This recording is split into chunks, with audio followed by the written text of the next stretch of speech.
and welcome to the stop motion animation booth. It's in the Athena building at Teesside University. These are brand new, so you're seeing all of our brilliant, lovely equipment. So I'm just going to talk you through what we've got here and a bit about the process.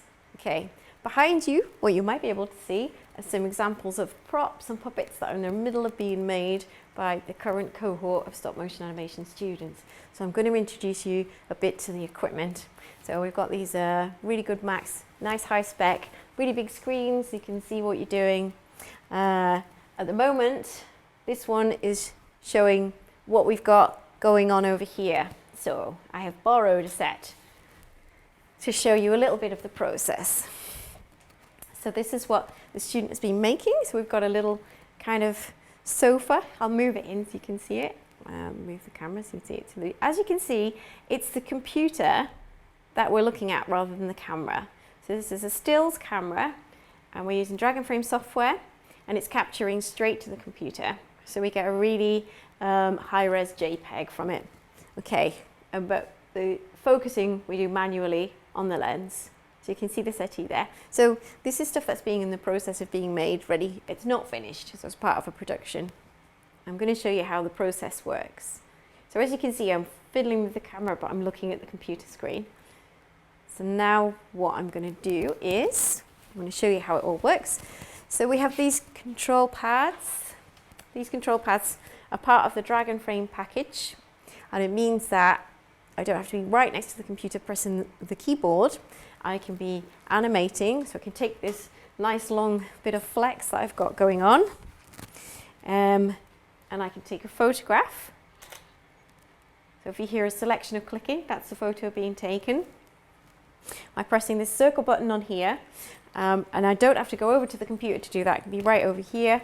And then what I'm going to do now is I'm going to make this little, I think it's a little microwave. I'm going to make it move along the floor. I don't think that's where the student would put it. Whoop. So I'm capturing another image. So the basic process of stop motion animation is that you are taking a series of photographs, and in between each photograph you're moving something. In this case, the little microwave. So I'm going to just move this, scoot this along. So the speed that I move it and the amount of photographs I take will affect how quickly it will move across the screen. So if I want to play this back, if I was animating properly and being serious about it, I keep checking all the time. So you can see that the I've moved the settee by accident, so that I would start again if that was me. And you can see the little microwave scooting along the screen. So if I move it a little bit quicker, so they're larger movements, and then I move it completely out. It should look like it's speeding up. So let's have a look. There we go. So it goes darting off the screen.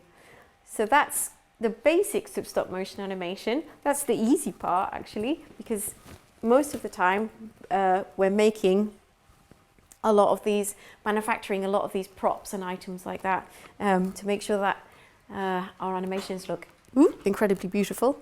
And obviously we're not kicking the camera like I just did there. The camera stays nice and still.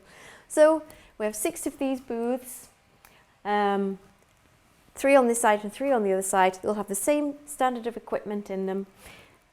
When you come to Teesside University, because you'll be bamboozled by looking at what we've got here, you'll get to use all of this. And this is specifically for the animation students. And as a stop motion animator, you have access to this. We've got amazing lighting gear as well, which I haven't put up for you today, but come to an open day and you'll see it all in action. Yeah, and I think you'll be impressed by the great stuff that we've got going on and seeing all of the students work as well. So yeah, do have a look behind you and see what people have been making. And that's the end of the presentation.